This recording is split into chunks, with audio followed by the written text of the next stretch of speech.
नमस्कार, बिहार मिथिला न्यूज में आपका स्वागत है। मैं मनोज और हम लगातार आपको दिखा रहे हैं दरभंगा के विभिन्न स्थलों पर झंडोत्तोलन और कार्यालयों में झंडोत्तोलन।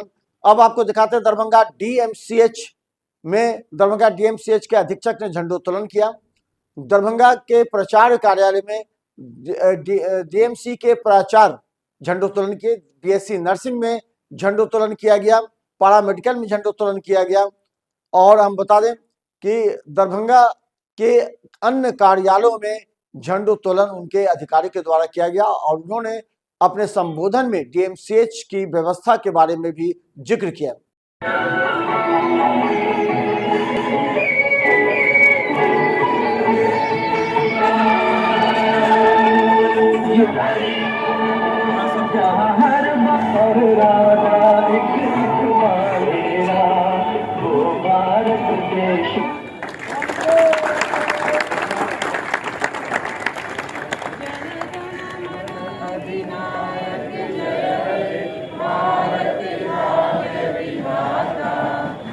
यमुना गंगा उच्छल जलधि तरंगा, जय हे भारत भाग्य विधाता, जय हे जय हे जय हे जय जय जय जय। हम में से हर एक नागरिक को उस संविधान को मानते हुए एक अच्छा नागरिक का फर्ज निभाना है, चाहे वो आप कॉलेज में हो, आप अपने प्रोफेशनल फील्ड में हो या फिर अपने और भी कहीं हो।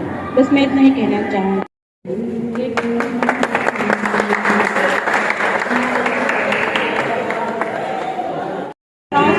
सभी नॉन फिजिक्स स्टाफ, जितने भी स्टाफ हमारे BSc nursing college DMCH Darbhanga के हैं और इस डीएमसीएच प्रांगण के हैं, उन सभी को गणतंत्र दिवस की हार्दिक शुभकामनाएं। कहा जाता है कि आज के दिन संविधान लिखा गया। क्यों लिखा गया? क्योंकि ये अपने भारत के सही संचालन के लिए साबित हो। उसी तरीके से आज के दिन में सभी छात्र छात्राओं को या जितने भी लोग यहाँ पे उपस्थित हैं उन सबको एक मैसेज देना चाहती हूँ।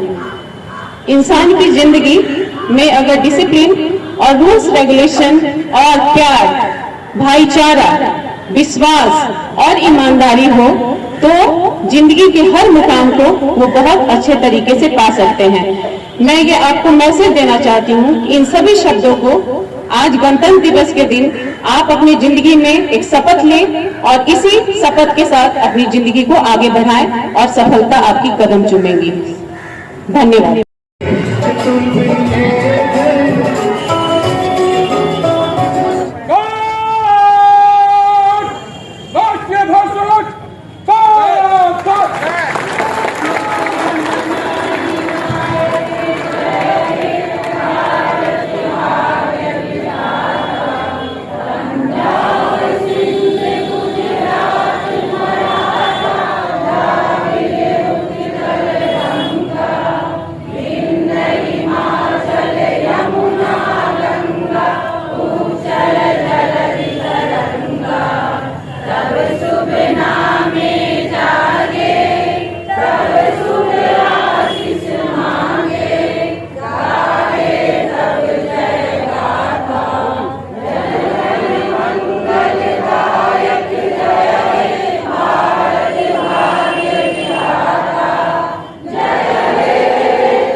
में आज ही के दिन हमारा संविधान लागू हुआ था, जिसने हमें एक संप्रभुत्व और लोकतांत्रिक राष्ट्र के रूप में पहचान दी। यह संविधान हमें न केवल अधिकार देता है बल्कि देश के प्रति हमारे कर्तव्यों का याद भी दिलाता है।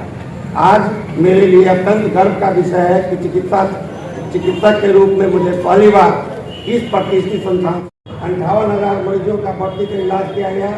नए सर्जरी विभाग में ओटी जाने पर ऑपरेशन की संख्या में भी बढ़ोतरी हुई है। मेजर एवं माइनर कुल 25,000 मरीजों का ऑपरेशन हुआ है। साथ ही 10 लाख से ऊपर पैथोलॉजिकल जांच किया गया। इसी तरह 1 लाख से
संविधान हमारे लोकतंत्र, हमारे मूल्यों और हमारे कर्तव्यों की याद दिलाने का दिन है। 26 जनवरी 1950 यह वह ऐतिहासिक दिन है जब भारत ने स्वयं को एक संपूर्ण प्रभुत्व संपन्न लोकतांत्रिक गणराज्य घोषित किया और भारत का संविधान पूर्ण रूप से लागू हुआ। यह केवल एक कानूनी दस्तावेज नहीं है, बल्कि हमारे राष्ट्र की आत्मा, हमारी विचारधारा और हमारी नैतिक दिशा है। हमारा संविधान हमें अधिकार देता है, लेकिन उससे अधिक यह हमें कर्तव्य बोध सिखाता है। एवं समन्वित प्रयास से अकादमिक वातावरण को सुदृढ़ किया गया है। नियमित कक्षाएं और क्लिनिकल टीचिंग अब व्यवस्थित रूप से संचालित हो रही है। इसके लिए सभी शिक्षकगण धन्यवाद के पात्र हैं। विभिन्न स्तरों पर शिक्षकों की नियुक्ति एवं पदोन्नति से शैक्षणिक ढांचे को मजबूती मिली है। मेडिसिन और एनेस्थेसिया विभाग द्वारा BLS एवं ACLS के माध्यम से PG छात्रों को बड़े पैमाने पर क्षमता वृद्धि की। आज 77वें गणतंत्र दिवस पर सारे देशवासियों को हार्दिक बधाई। आज ही के दिन हमारा संविधान लागू हुआ था, जिस दिन हमारा देश समाजवादी, लोकतांत्रिक, धर्मनिरपेक्ष गणराज्य बना था। आज के दिन हम संविधान के प्रति सच्ची निष्ठा रखने का प्रण करते हैं। सारे देशवासियों को इस दिन की हार्दिक बधाई। वंदे मातरम, वंदे मातरम। गणतंत्र दिवस आज, गणतंत्र दिवस आज है। आप सभी छात्राओं को रूप से चलाने के लिए एक संविधान को लिखा गया था और हमारे भारत देश को सोने की चिड़िया कही गई थी स्वतंत्रता के बाद। उसी तरीके से मैं आप लोगों को ये मैसेज देना चाहती हूँ कि अपने इस नर्सिंग नोबल प्रोफेशन को ईमानदारी पूर्वक, श्रद्धा और निष्ठा पूर्वक इतना आगे लेकर जाओ, इतना आगे लेकर जाओ कि भविष्य में इस नर्सिंग का बहुत ही नाम ऊपर हो जाए।